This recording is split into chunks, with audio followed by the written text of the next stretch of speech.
Detalye sa hiwalayan ni Dennis Padilla at Linda Gorton. Marjorie Barreto, damay nga ba?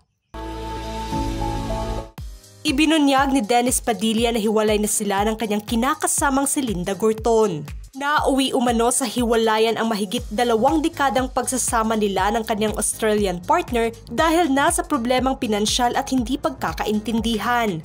Ikinuwento naman niya ang detalye sa nangyaring presko ng pelikulang Magic Hurts noong Sabado na aniya na taong 2020 naghiwalay na sila at dinala nga ng kanyang ex-wife ang anak nila sa Sydney.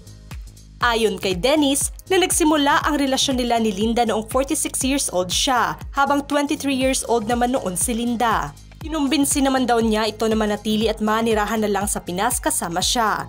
Sa tinagal ng pagsasama nila na umabot ng mahigit 2 dekada, ay nagkaroon nga sila ng 2 anak na sina Galvin at Maddie. Dagdag pa ni Dennis, sabi ko, number 1, I have a stable job in the Philippines. Number 2, I'll be earning more. Kasi kung regular jobs, doon, pwede na rin pero di siya ganun kalaki. So nag-decide na rin siya to join me here. Ngunit hindi nga ganoon ang nangyari at lumipad nga papuntang Australia si Linda at hindi na bumalik pa dito sa bansa. Sa kabila man ang nangyari na hiwalayan, ay naging maayos naman daw ang co-parenting setup nila at araw-araw na nakakausap naman ito ang kanyang mga anak sa pamamagitan ng video call. Kung sino pa nga ang nasa abroad, parang mas madalas ko pa silang nakakausap. Yun lang, hindi ko sila mahawakan, hindi ko sila mayakap. Sa nagdaang mahigit 3 taon ay doon na naman lagi ang kanyang dating kinakasama at mga anak nila na inilarawan niyang madugong labanan ng child support sa kadahilan ng mahal umano ang dolyar. Child support tayo, Australian dollars din. Awa ng Diyos, I am able to support and I am able to send their monthly child support. Kailangan umano niyang gawin ito na tuloy-tuloy ang pagbibigay ng suporta sa mga anak dahil nag-a-apply na rin daw siya ng Australian visa para personal na madalaw ang mga bata. Malaki ang kumpiyansa ni Dennis na si Linda na ang huling partner niya matapos ang hindi matagumpay na relasyon niya sa dating asawa na si Marjorie Barreto. Ngunit sa kabila man ng pagbulgar nito sa kanyang problema ngayon, ay napalitan naman ito ng saya matapos na ibinahagi niya na binati umano siya ng anak niyang si Julia Barreto sa kanyang kaarawan nitong nagdaang araw.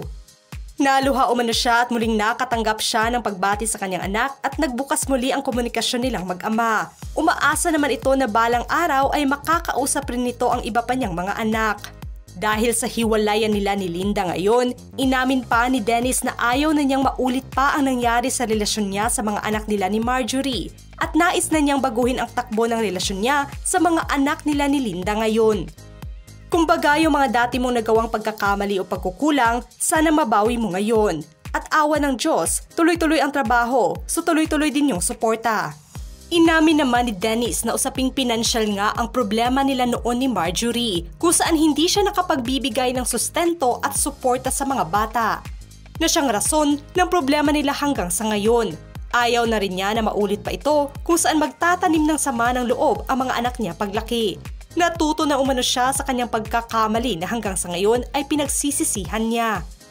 Malaki umanong aral para sa kanya ang naging relasyon niya noon sa mga anak nila ni Marjorie. Kaya ngayon ay tuloy-tuloy ang kanyang pagbibigay ng suporta at sustento sa mga anak nila ni Linda.